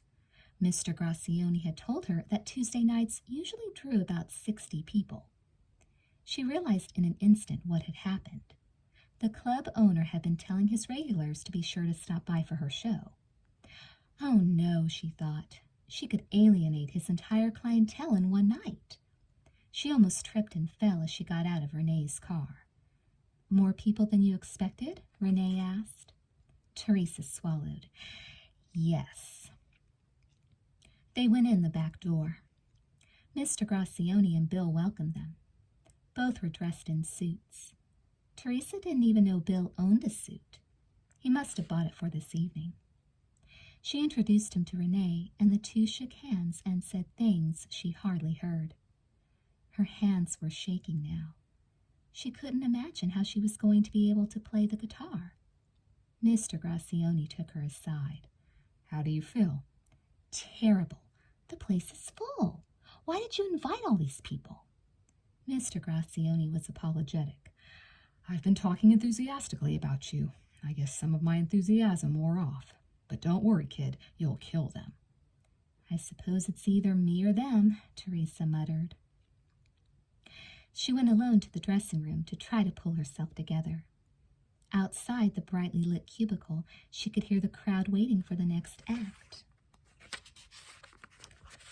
Her guitar was there, sitting on a chair. Trying to tune it, she broke a nail. So low down it began to bleed.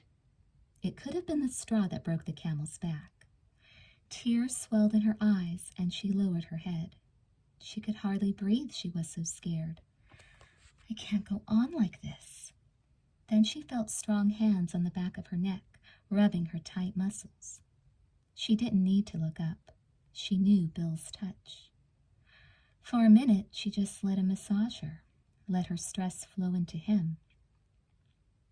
Finally, he touched her chin and lifted her face up. She opened her eyes. He was smiling, and she was crying, and that made her mad. Her anger must have shown on her face because his smile widened. "This is fun," he said. "You should be the one who has to go out there." She held up her bleeding finger. "Look at me. I can't play. I can't even tune my stupid guitar." More tears filled her eyes. "I can't do it, Bill." He sat beside her and put his arm around her. He kissed her cheek. "You can do anything you want, Teresa. Do you know why?" She sniffed. "Why?" "Because I love you." He had never told her that before. A warm balm washed over her. She only wished she had the time to enjoy it. "How does your loving me help me sing?" she asked. "All you sing about is love. Now you get to sing from experience." A faint smile touched her lips. "What makes you think I love you, Buster?" "You've been writing all these songs about me," he said. "I wrote most of my songs before I met you." He kissed her again on the cheek. "It doesn't matter. They were about me." She almost told him then that most of her songs were about lost love, but she didn't because she wanted to hold him instead and tell him that he was probably right, that she loved him as well.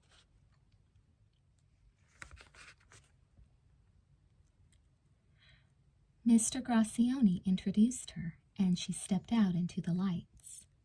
The lights. They were so bright she could have been set down before the gaze of a star. But she supposed that was why so many people wanted to be stars, so that many eyes would always be on them. Yet, with the blinding glare, she could hardly see anyone more than a few feet from the stage. She heard their welcome cheers, however, and the few scattered gasps. It was her age that brought the latter, she knew. She sat on her high stool and cradled her guitar on her lap. "Thank you," she said. "This is the first time I've ever sung in public. I want this first song to be for Bill. It's called Until Then." She closed her eyes. It was true. She always did close her eyes when she sang. Fill the sails and fill the space that lingers in your night. Hear the songs the echo sings and see the stars take flight. When the night decides to show the day, we'll sail away, far away, until then. Take me back to nowhere and lay me by your side, and talk of things that you've seen in your dreams. A laughing wind, a sunlit smile, a broken sky to mend, a distant shore till there's no more, no message left to send.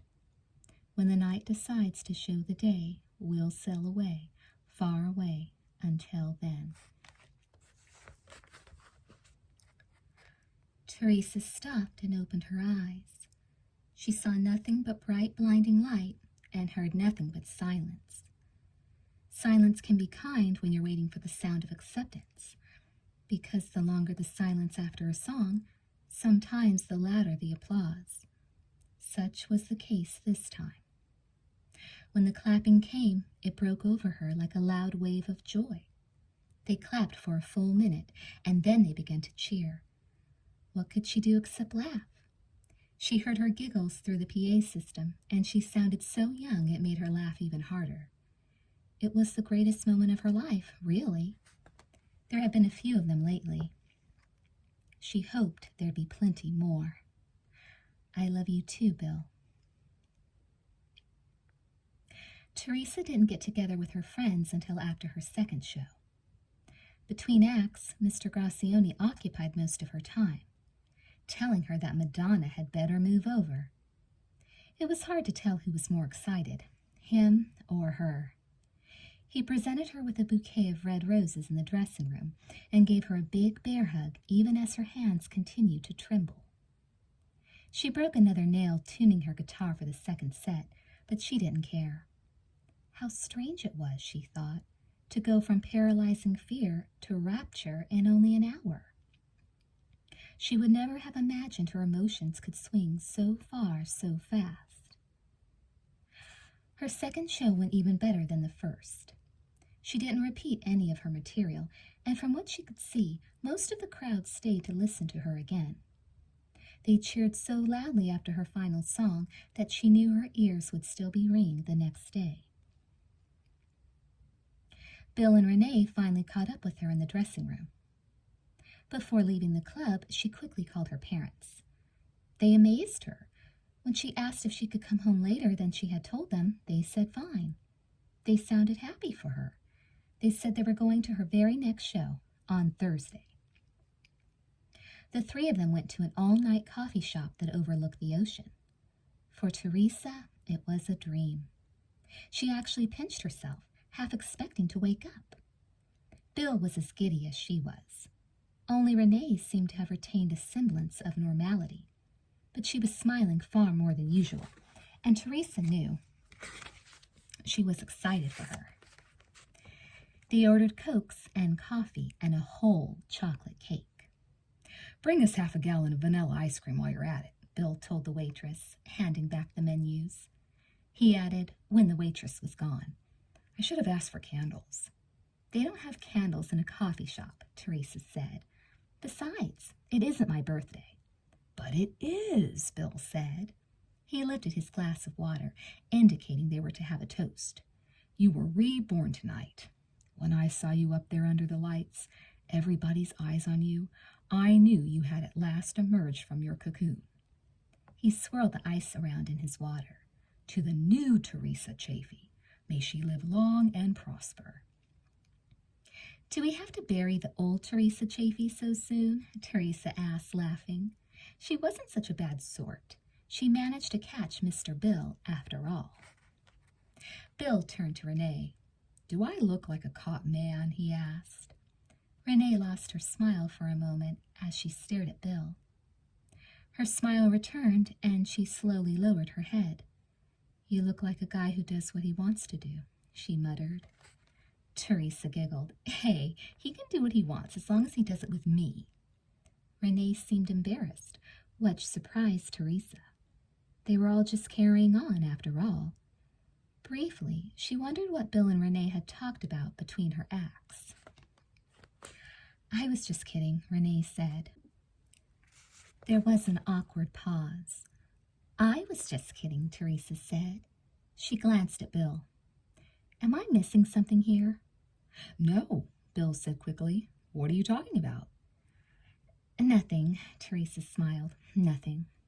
She reached over and took Bill's hand. "So, I fulfilled my part of the bargain. Now it's your turn." Bill blinked. "What?" "A romantic weekend," Teresa said.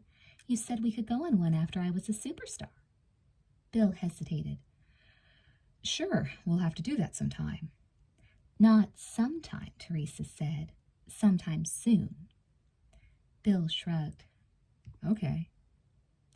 How can you go away for a whole weekend? Renee asked. Your parents won't let you. You know that. I've gone away for the weekend with you, Teresa said. Remember that time we went down to San Diego together? I'll tell them I'm going away with you again. Renee was doubtful. Your mom would probably call my mom to see if we were really together. I guess you'll have to come with us then, Bill said to Renee. Renee blushed again. All right by me. Hold on a second, Teresa said, forcing herself to laugh this time. We can work it out better than that. Bill was enjoying the scenario. I think I could handle 2 girls at once. Renee caught his eye. She wasn't blushing now. Don't fool yourself, Bill. There's no way you could handle both of us at once. Yeah, Teresa agreed, although the words sounded hollow in her ears. There was something wrong with this conversation, but she wasn't sure what. The possibility that Renee liked Bill, and vice versa, in a romantic way, never crossed her mind. Why should it? They had just met, and Bill already had a girlfriend he loved. Bill drove her home. Renee followed in her car. Renee honked as she made the turn that took her toward her own house. Bill laughed and honked back. It was great that Renee could make it to your opening night, Bill said. I was happy to have her there, Teresa agreed. She's coming Thursday. What? She's coming on Thursday. I heard you. Why is she coming? I mean, so soon. Bill shrugged. She wants to. Don't you want her to? Yeah, sure. She's fun to talk to. Yeah. They turned into her apartment complex. Bill parked his car next to hers, but he didn't turn off the engine. He leaned over and gave her a quick kiss on the lips. You were fabulous tonight, he said. Thank you. She ran her hand through his hair, her favorite pastime in the whole world. Thanks for everything. I'd never have had a night like this if it weren't for you. Bill squeezed her shoulder. It's late. You should get to bed. Do you want to tuck me in? She asked. I don't think your parents would appreciate that. Bill? What? Turn off the car. What's your hurry to leave? I want you to kiss me. Bill silenced the car and kissed her. But maybe she was pressing the issue. It was late. He must have been tired. He kissed her as if his mind was somewhere else. She was the one to break the embrace, though. She took his right ear in her left hand and massaged it gently, what she knew he enjoyed. We would have fun if we went away together, she said. His eyes were sleepy. What will we do? Make passionate love. He chuckled. Seriously? I am serious. She pinched his ear when he didn't show the pleasant surprise she expected. Come on, don't you want to? He seemed confused. Sure. We'd have to be careful, you know. I wouldn't want you to get pregnant. She grinned. Well, I don't want to get pregnant either, but I've read that there are steps you can take to avoid that. She paused. Am I coming on too strong? No. Then what's the matter? I'm tired is all. I have to get up and go to school in 5 hours. I have to go to school too, she snapped, and I've done a lot more this evening than you. Teresa. I'm sorry. I shouldn't have said that. Inexplicably, in the midst of her euphoria, she felt her heart sink. It was fine to be a star, but she wanted to be desired. Did you mean it? She asked. Did I mean what? That you love me? He sounded irritated, rare for him. I wouldn't have said it if I didn't mean it. Look, Teresa, let's talk in the morning. I'm getting a headache. She opened the car door, suddenly feeling small. Okay. I love you, Bill. This is a night I'll always remember. I'm sure we'll both remember it, he said.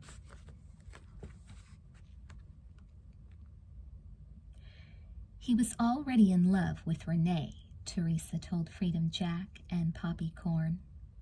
From that point on, he was just trying to figure out how to dump me. He still wanted to screw you, though, didn't he? Free asked. I bet you he got his fill before dumping you. Am I right or am I right? Teresa hesitated and then lied. You got it, mister. It sounds like they liked each other from the start, Poppy said. Free turned. You're insensitive. Did you know that? Here, Teresa opens her heart to us, and you're rooting for the other guy. Poppy wasn't fazed. She never acted as if she was, not so long as she had a cigarette in her mouth. The inside of the car was as smoky as a barn on fire. Teresa rolled her window down. She had put it up so that they could hear her tale of woe better. He doesn't sound like that bad a guy, Poppy said. You just didn't know him, Teresa said. He was a user. Poppy took a deep drag. We're all users. Candy sure used John, Free said. Ha, Poppy told him. Free turned around once more. How can you say that? You knew those two as well as I did. Once Candy was where she wanted to be, she never thought about John again. She dumped him like bad luggage, just the way I suppose Bill dumped Teresa. There are always two sides to every story, Poppy said. Why don't you tell us Candy's side? Free said. Where are we? Poppy asked, as if it mattered. 30 miles south of San Luis Obispo, Teresa said. How are you feeling, Teresa? Poppy asked. Fine, Teresa said. She was not being absolutely honest. Her fever persisted. She must be catching a virus, she thought. Her skin felt clammy. She found it odd Poppy was inquiring after her health. Poppy sighed. All right, I'll tell you about Candy. If you get bored, just let me know. Her life wasn't all that exciting. Chapter 5. Candy didn't go off to Berkeley when John was thrown in juvenile hall. Not right away, Poppy said. That was June, the beginning of summer. Candy had 3 months of loneliness to ponder what had happened to John. She felt awful about it, and she thought she was largely to blame. She thought if she had only eaten the cheat sheet as soon as that silly Sally had called for Mr. Sims, the whole fiasco could have been avoided. But then, at other times, she wondered if that was true. She had known of John's temper from the beginning, and almost, at the start of their relationship, she had backed away from him because of it. John really couldn't control himself when he got mad. His first reaction was to swing out with his fists. Yet he had never once come close to hitting Candy, which was probably why she had stayed with him as long as she had. But sometimes Candy saw the incident with Mr. Sims as something inevitable. If John hadn't hit a teacher in high school, he probably would have hit one in college. John had taken so much physical abuse from his stepfather, it was as if he had to get back at someone. Candy tried the best she could to see John while he was in juvenile hall, but her parents were way ahead of her. They spoke to the people in charge there, and Candy couldn't even get past the front gate. They didn't want their darling daughter associating with such scum. What a laugh. They were so excited about Candy getting into a good college that they had no idea it was all because of John. Candy tried to tell them that, but they wouldn't listen. September finally arrived, and it was time for Candy to head north to Berkeley. John wasn't sentenced to 3 months, but 15 weeks in juvenile hall. So he didn't get out until Candy had been at school for 3 weeks. John didn't go home when he was released. Candy tried reaching him there, and his parents said they didn't know where he was. She left messages for him to call her. Maybe John's parents didn't give those messages to John, or maybe John did get them and was too mad to call Candy. But the result was the same. Candy couldn't get a hold of John, and she had to get on with her life. She was a mess. She missed John terribly. The more time that went by, the worse she felt. They had been together almost 2 years. John was the only boyfriend she had ever had. Certainly, he wasn't the kind of guy who was easy to replace. He had a temper, he was arrogant and tactless. But there was nobody with a bigger heart than John. He had worshipped Candy and would do anything for her. There was a lot of stuff between them that Free didn't tell you about. Like the time John took her to the high school prom. He didn't rent a limo in tux and show up at her door with a corsage in his hand. He got hold of a cement truck and rented a clown's costume instead of a tux. He made a crown out of tin foil for her and sprayed it gold so that Candy was prom queen the moment she walked in the door. Now that may sound embarrassing, but Candy loved it. They were the center of attention the whole night. And afterward, John fixed a bunch of potholes in the back entrance to the school. He really was a clown. But it was John, and not Candy, who stopped them from getting together again after he got out of juvenile hall. And I don't care what Free says. That's the truth. Candy quickly started to drown at Berkeley. Do you know what a pre-med major requires? Tons of chemistry, physics, calculus, biology, not to mention the usual basic requirements. Candy was flunking out after the first month. Her classmates were way ahead of her from the word go. They had taken preparatory courses in high school. Candy had taken the same courses, but she had never done the work. She hired a bunch of tutors to help her, but they didn't know where to start with her. They'd ask her things like, "You don't know what a derivative is? You don't know what an acid-base reaction is? You don't know what F equals MA means?" Candy began to overload. Maybe she could have sat down and figured things out, if given more time. She wasn't stupid. She just had never developed good study habits. All the stress made her freeze up. Plus, she had no interest in the subjects she was taking. Free said it right when he said Candy's parents wanted her to become a doctor. Candy wanted to be an artist. And in her entire schedule, just as in high school, she didn't have one art class. The first semester, Candy had to drop her hard classes so that she wouldn't have to take F's in them. She ended up with only 6 credits. She got C's in both psychology and English. Her counselor called her into his office, and it was all she could do to keep him from calling her parents. She promised to do better. The counselor put her on a much easier schedule and told her to forget about going to med school. She would never get in. In a way, she was relieved, but at the same time, she was in shock. Her parents were paying for her tuition. If they found out the way things were going, they'd be furious. She figured they would probably cut her off. Then what? She would have to crawl home on her hands and knees and get a job at the local fast food joint. Panicking, she went to the administration building and managed to have her parents' address changed to a P.O. box that didn't exist. Candy returned home for Christmas and gave vague answers about how she was doing. Her parents fell for it, for the time being. She spent most of her vacation trying to track down John. She went to his parents' house, but they wouldn't even let her in the door. All she got was John's stepdad. He said he had no idea where John was. She went to his old job. Same story. Her leads were in short supply. John had never been one to have friends.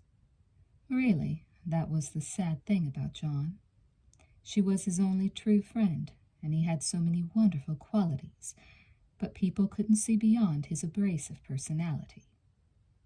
But what was equally true was that John had been Candy's only true friend. When they had lost each other, they lost a great deal. Candy returned to Berkeley with a heavy heart. She did better her second semester. It would have been hard for her to do worse. But she had no major and was basically a young woman going through the motions of getting an education. She was in a paranoid state. The axe was going to fall soon, she knew. When it did, she didn't want it to cut her whole head off. When her parents found out she was no longer pre-med, she, at least, wanted to be able to point out that she was still fulfilling her basic requirements. For that reason, she was afraid to take an art class. It was absurd. Sometimes she'd stop by a drawing class to see the quality of work being done by the students. I wouldn't be exaggerating to say she was better than the teachers. Candy had talent, and it was all going to waste. Near the end of the second semester, she met a man. She wasn't looking for a relationship, although she was desperately lonely. It was just one of those things that happened. The relationship was cursed.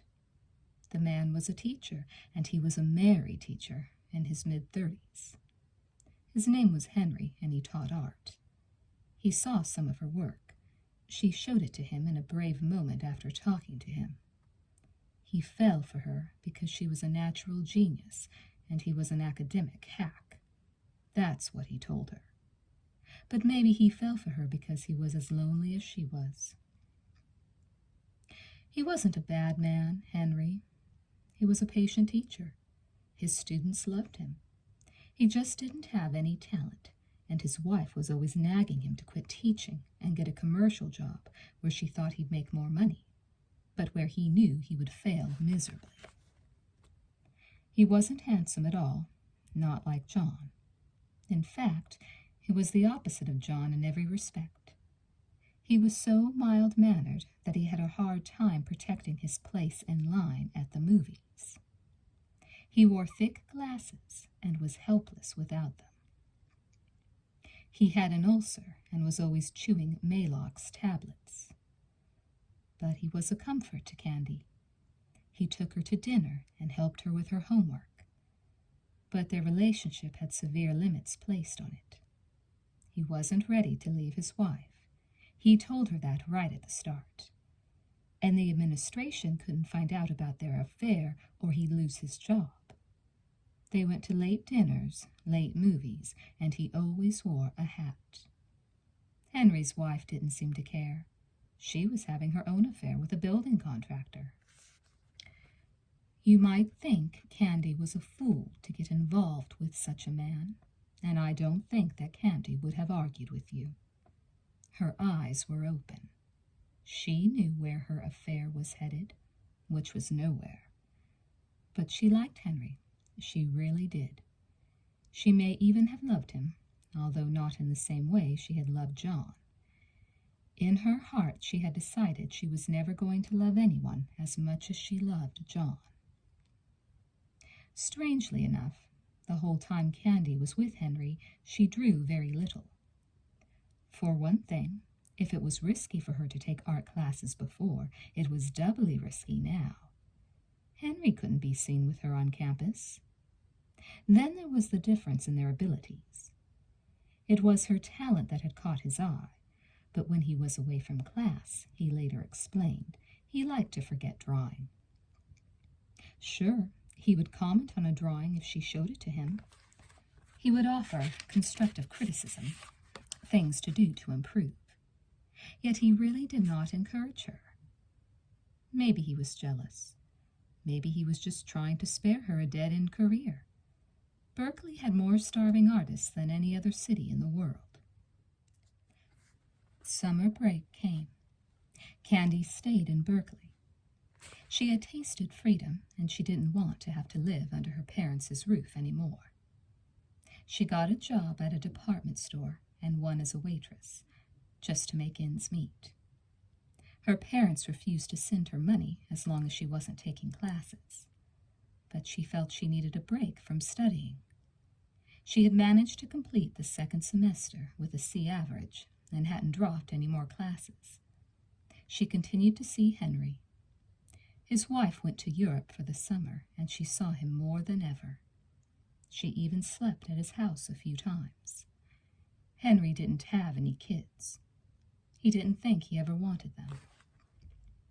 They were careful, they thought, and never had sex without using a condom.